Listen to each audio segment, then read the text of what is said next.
The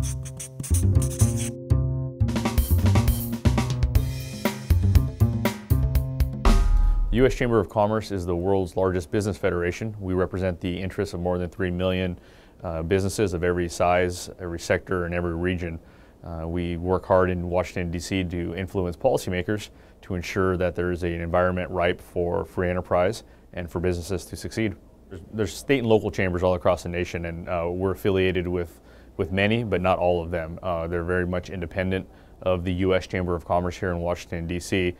We have many of them as our members, and many of them follow our policy recommendations and work closely with us as we develop our policy and issue agendas here in Washington, D.C. We have a small business division here at the U.S. Chamber that focuses on providing resources to small businesses and giving them all the things they need to succeed.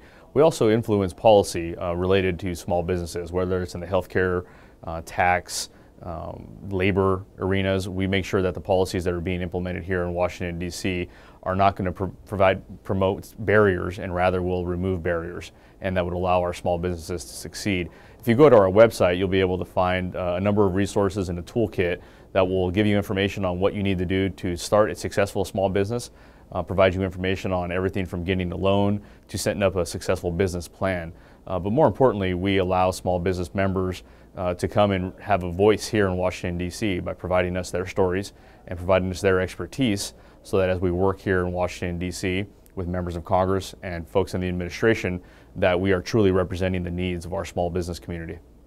Well, membership provides you the full array of all the resources of the U.S. Chamber. As I said, we are the world's largest business federation, and that provides us with quite a bit of influence here in Washington, D.C. So as we go out and we meet with members of Congress and members of the administration, being a small business member and joining the U.S. Chamber would enable you to have a voice and enable you to have a seat at the table here at the U.S. Chamber as we're developing our policies that are going to influence your business. I think recently, in the last year and a half, the U.S. Chamber has really taken on the initiative to do more in the world of entrepreneurship.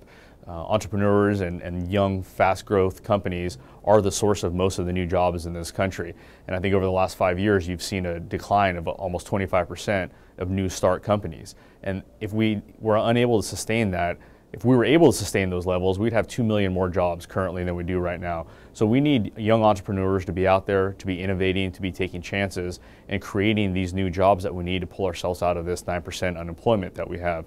We need people who are willing to take chances, and we at the Chamber here are trying to set up the resources and provide the environment for young startups and entrepreneurs to succeed.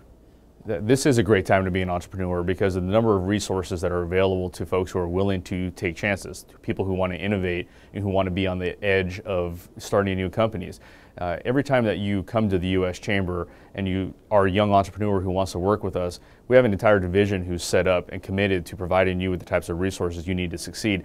But even more important than that is that we're learning more about what young entrepreneurs need. So as we go to the Senate Finance Committee, as we go to the House Small Business Committee, we're able to provide them with real stories of what young entrepreneurs need in terms of access to capital, what they need in terms of patent reform, what they need in terms of immigration reform.